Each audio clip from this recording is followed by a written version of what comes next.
रेगिस्तानी ओक के बारे में। तो ऑस्ट्रेलिया में रेगिस्तानी ओक पेड़ पाया जाता है जिसकी ऊंचाई 11 से 12 फीट होती है और इसकी पत्तियां बहुत कम होती हैं। नेक्स्ट पॉइंट अब हम बात करते हैं, इसकी जड़ें ज़मीन के अंदर 250 से 300 फीट तक जाती हैं जब तक पानी तक ना पहुंच जाए। यह पानी पेड़ के तनों में जमा होता रहता है। जब कभी इस इलाके में पानी नहीं होता या पानी की कमी पड़ जाती है तो वहाँ के लोग तने के अंदर पतला सा पाइप डालकर पानी निकाल लेते हैं। अब हम बात करते हैं निपेंथिस पौधे के बारे में। तो निपेंथिस नामक पौधा इंडोनेशिया, ऑस्ट्रेलिया और भारत के मेघालय में पाया जाता है। यह पौधा कीड़े मकोड़ों और छोटे जीवों का शिकार करता है। यह पौधा लंबे घड़े जैसा दिखता है जिसके ऊपर पत्ती का ढक्कन लगा होता है और इसमें से खुशबू निकलती है जिसकी वजह से कीड़े मकोड़े उसके अंदर फंस जाते हैं। निपेंथिस पौधे को घटपर्णी पौधा भी कहा जाता है। नेक्स्ट पॉइंट है बीज यानी सीड्स के बारे में। तो बीज को प्राचीन समय में सूखी लौकी में रखकर उस पर मिट्टी का लेप कर देते थे और नीम की पत्तियां इन्हें कीड़ों से बचाती थीं। नाशपाती, भिंडी, करेला, टमाटर, चीकू आदि में ये बीज होता है। मिट्टी में गोबर मिलाने से मिट्टी में कीड़ा नहीं लगता। नेक्स्ट पॉइंट है फसल के बारे में। तो फसल एक ही प्रकार की फसल उगाने से और कई केमिकल्स का यूज करने से ज़मीन बंजर हो जाती है। क्रोटोन पौधे, तो क्रोटोन पौधे ज़मीन के बारे में उसकी दिशा को बताते हैं यानी सिग्नल दे देते हैं। क्रोटोन पौधे की जड़ ज़मीन के ज़्यादा गहरी नहीं जाती। जब मिट्टी सूखने लगती है तो इस पौधे की पत्तियां सूखने लगती हैं और झड़ने लगती हैं जिससे मिट्टी का पता चल जाता है कि मिट्टी सूख रही है। तो यह एक प्रकार का सिग्नल होता है। जड़ें पौधों को सहारा देती हैं, जल तथा खनिजों को अवशोषित करती हैं और ह्यूमस उपलब्ध करवाती हैं। नेक्स्ट पॉइंट हम बात करते हैं सब्जियां। अधिकतर सब्जियां पौधों के फूल होती हैं और कुछ सब्जियां पौधों का फल भी होती हैं। हरी मिर्च, टमाटर, आलू आया है आपका साउथ अमेरिका से। गोभी और मटर आपका यूरोप से आए हैं। कॉफ़ी बीन्स और भिंडी अफ्रीका से आए हैं। सोयाबीन आपकी चीन से आई हुई है। नेक्स्ट पॉइंट हम बात करते हैं केंचुआ के बारे में। तो केंचुआ जमीन में छेद बनाकर मिट्टी को मुलायम कर देते हैं।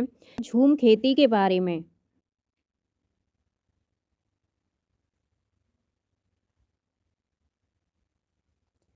तो इस जगह जो बांस या जंगल उग जाता है उसे उखाड़ते नहीं हैं, बस गिरा करके जला देते हैं। यह राख जमीन में खाद का काम करती है और जमीन को जलाते हुए आसपास के पेड़ न जलें, जंगलों को नुकसान न पहुंचे, इसका भी ध्यान रखा जाता है।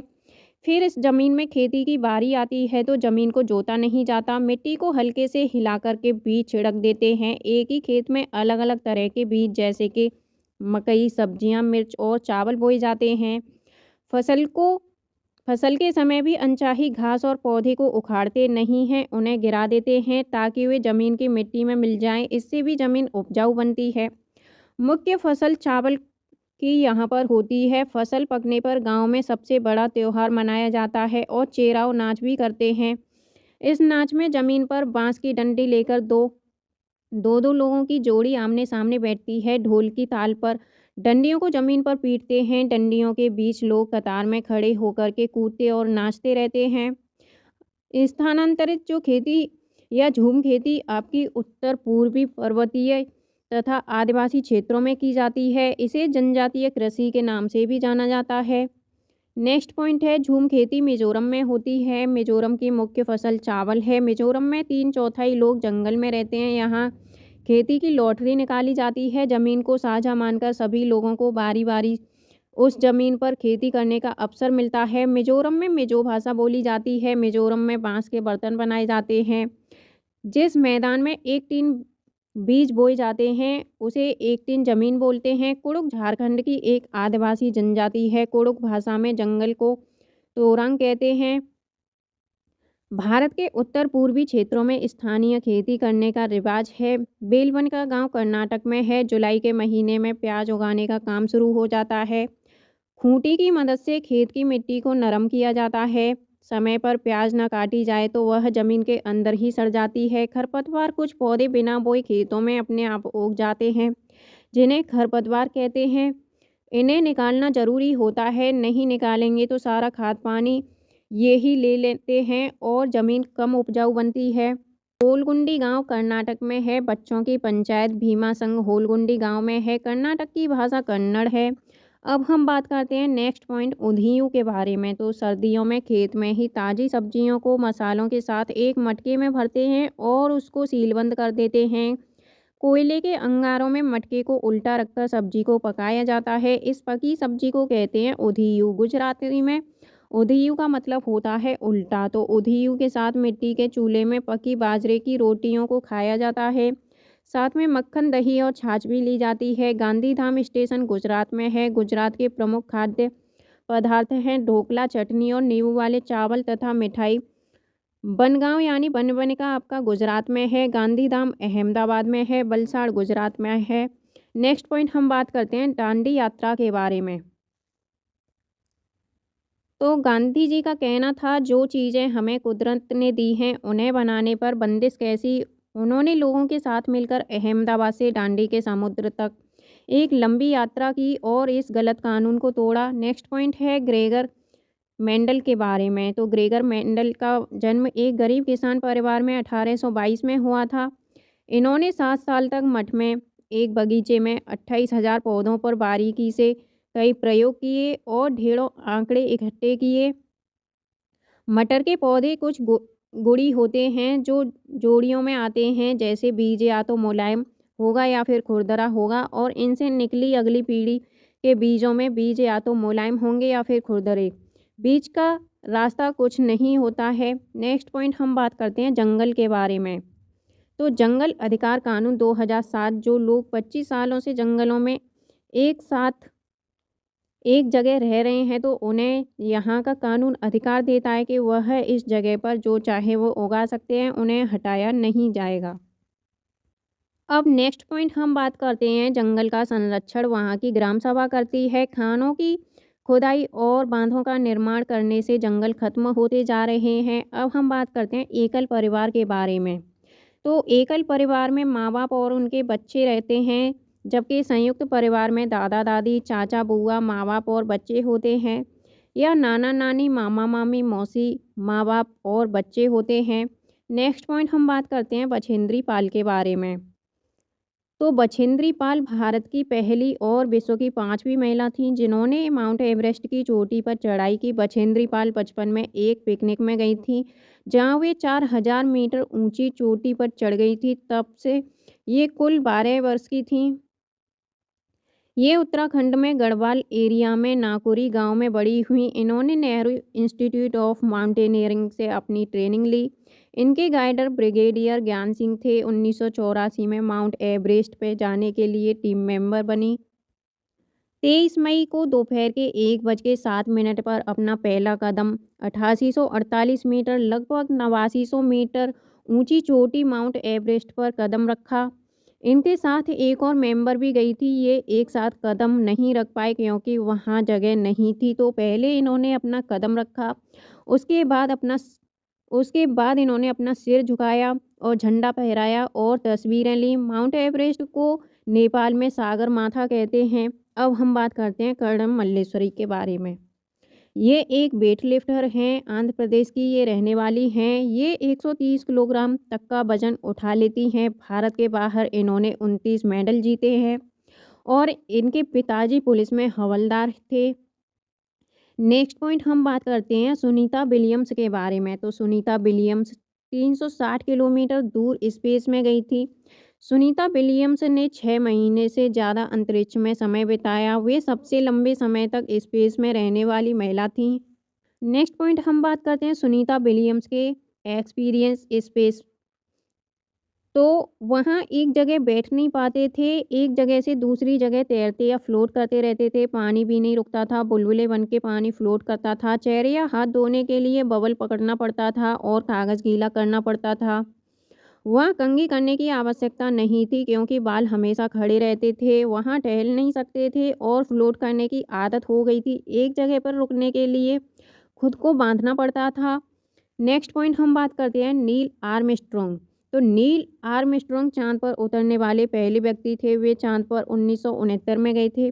भारत अर्जेंटीना के विपरीत देशांतर पर है, इसीलिए भारत के लोगों से सापेक्ष उल्टे हैं। नेक्स्ट पॉइंट हम बात करते हैं अल-बिरूनी के बारे में। तो अल-बिरूनी ये 1000 से भी ज़्यादा साल पहले एक यात्री भारत में आए हुए थे। इनका नाम था अल-बिरूनी। अल-बिरूनी जिस देश से आए हुए थे उसका नाम है उज़्बेकिस्तान, यानी अल-बिरूनी उज़्बेकिस्तान से भारत में आए हुए थे। अल-बिरूनी ने बहुत ही बारीकी से चीज़ों और जगहों को देखा और इनके बारे में लिखा। ख़ास तौर से वे जो उन्हें अपने देश से अलग लगीं। अल-बिरूनी उस समय के तालाबों के बारे में लिखते हैं कि यहाँ के लोग तालाब बनाने में तो माहिर हैं, अगर हमारे देश के लोग इन्हें देखेंगे तो हैरान ही रह जाएंगे। बहुत बड़े-बड़े भारी पत्थरों और लोहे के कुंडों और सरियों से जोड़कर तालाब के चारों तरफ चबूतरे बनाए जाते हैं। इन चबूतरों के बीच में ऊपर से नीचे जाती हुई सीढ़ियाँ, इनकी लंबी कतारें होती हैं। लोगों के उतरने चढ़ने के रास्ते अलग-अलग होते हैं। यहाँ कभी भीड़ लगने से परेशानी नहीं होती है। आज इतिहास पढ़ने वाले लोगों को अल-बिरूनी की किताबों से उस ज़माने के बारे में बहुत कुछ पता चलता है। नेक्स्ट पॉइंट हम बात करते हैं चमकता सितारा यानी गर्ल स्टार के बारे में। तो सूर्यमणि एक चमकता सितारा गर्ल स्टार हैं। चमकते सितारे उन साधारण गर्ल्स की असाधारण कहानियाँ हैं जिन्होंने स्कूल जाकर के अपनी ज़िंदगी को बदला। सूर्यमणि चाहती थी कि लोग त्योहारों पर अपने गीत गानों को गाएं, उन्हें भूलें ना और अपने पहनावे को चाव से पहनें। जड़ी बूटियों की समझ और बांस की चीज़ें बनाने की कला बच्चों में होती है, इन्हें भी बच्चे सीखें। नेक्स्ट पॉइंट हम बात करते हैं अपनी स्कूल की भाषा तो सीखें ही, अपनी कुड़ुक भाषा का रिश्ता भी उससे जोड़ें। यह सब तोरंग केंद्र में होता है। तोरंग में कुड़ुक समाज और अन्य आदिवासियों की खास किताबों को संभाल कर रखा गया है। गाने बजाने की कई चीज़ें जैसे कि बांसुरी और तरह तरह के ढोल भी हैं। सूर्यमणि 21 साल की थीं जब उनसे बांसुरी दीदी और कई लोगों की मदद से एक केंद्र खोला गया। उसने इस जगह का नाम रखा तोरंग। कुड़ुक भाषा में तोरंग का मतलब होता है जंगल। नेक्स्ट पॉइंट अब हम बात करते हैं केरल के बारे में। तो केरल में टेपियोका ज़मीन के नीचे उगाया जाता है। यह एक प्रकार का फल होता है जिसे केरल के लोग उबाल करके खाते हैं। बल्लम लकड़ी की बनी छोटी एक नाव होती है जो केरल में पाई जाती है। केरल में मलयालम भाषा बोली जाती है। मलयालम में माँ की बड़ी बहन को बलियम्मा और नानी को अम्मूमा कहते हैं, चाचा को चिटप्पन और चाची को कुंजमा कहते हैं और पिता को अप्पा कहते हैं। केरल में एक जगह से दूसरी जगह आने जाने के लिए फेरी नाव का प्रयोग किया जाता है। केरल में एक जगह से दूसरी जगह आने जाने के लिए फेरी नाव का प्रयोग किया जाता है। केरल को मसालों का बगीचा भी कहते हैं। कथकली नृत्य केरल में होता है। यहाँ केले के फूलों से सब्जी बनाई जाती है। केरल में नारियल के पेड़ अधिक होते हैं। केरल का जो निकटवर्ती राज्य है तमिलनाडु और कर्नाटक है। इसकी राजधानी तिरुवनंतपुरम है। गुजरात से केरल तक यात्रा के बीच में महाराष्ट्र और कर्नाटक राज्य पड़ते हैं। कोझिकोड आपका केरल में है। मल्लापुरम जिला केरल में है। गोवा से केरल तक रेल के रास्ते में 92 सुरंग और 2000 पुल पड़ते हैं। तमिलनाडु भारत के दक्षिण में है। इसके पड़ोसी राज्य केरल, कर्नाटक और तेलंगाना हैं। नेक्स्ट पॉइंट अब हम बात करते हैं असम के बारे में। तो असम में घर ज़मीन से 10 से 12 फीट ऊपर होते हैं। ऊंचाई में बनाने की वजह होती है क्योंकि यहाँ भारी बारिश होती है और यहाँ बांस से बनाए जाते घर और अंदर भी इनमें लकड़ियों का प्रयोग किया जाता है। यहाँ बारिश बहुत अधिक होती है, कभी कभी घुटनों तक पानी भर जाता है। यहाँ बांस को गरीबों का टिम्बर कहते हैं। माघ बिहू 14-15 जनवरी असमिया कैलेंडर के 10वें महीने माघ की प्रथमा एवं द्वितीया तिथि को मनाया जाता है। पहले दिन को उरुका कहते हैं। इस दिन अस्थायी शेड यानी छप्पर बनाते हैं जिसे भेलाघर कहते हैं और सामूहिक भोज का आयोजन किया जाता है। बोरा यानी असम में खाए जाने वाले चावलों को एक प्रकार की ये किस्म होती है चावलों की जो पकने के बाद चिपचिपे हो जाते हैं। बिहू त्योहार चावल की नई फसल कटने पर असम में मनाया जाता है। भेला घर घास और बांस से बनाया जाता है। ताऊ कढ़ाई को आग पर रखकर उसमें पानी उबालेंगे और भीगे हुए चावलों से भरी हुई कढ़ाई उस पर रख देंगे तथा केले के पत्ते से ढक देंगे। थोड़ी देर बाद चेवा चावल बन करके तैयार हो जाते हैं। औरतें पीले रंग के कपड़े पहनती हैं। लड़कियां रंग बिरंगी मेखला चादर पहनती हैं। नेक्स्ट पॉइंट है भात सुक्तो चावल और रसे वाली सब्जी को कहते हैं। अब हम बात करते हैं राजस्थान के बारे में। तो राजस्थान में मिट्टी के घर बनाए जाते हैं। घरों की दीवारें बहुत मोटी होती हैं। इन्हें लीप पोत कर सुंदर बनाया जाता है और उनकी छतें कटीली झाड़ियों की बनी होती हैं। राजस्थान में टैंक को टका भी कहते हैं। अपने आंगन में ज़मीन में गड्ढा खोद कर टैंक का निर्माण करते हैं और अपनी छतों का ढाल बनाते हैं, जिससे कि बारिश का सारा पानी इन टैंकों में जा गिरे और बाद में इसे छानकर उपयोग में लेते हैं। यहाँ बारिश बहुत कम होती है। टेकलगांव 1600 मीटर ऊंचा है, जो राजस्थान के झालरपतन या झलवार में है। राजस्थान के जोधपुर में खेजड़ली गांव के लोग पेड़ों को कटने से बचाने के लिए 300 साल पहले पेड़ों से चिपक कर खड़े हो गए थे।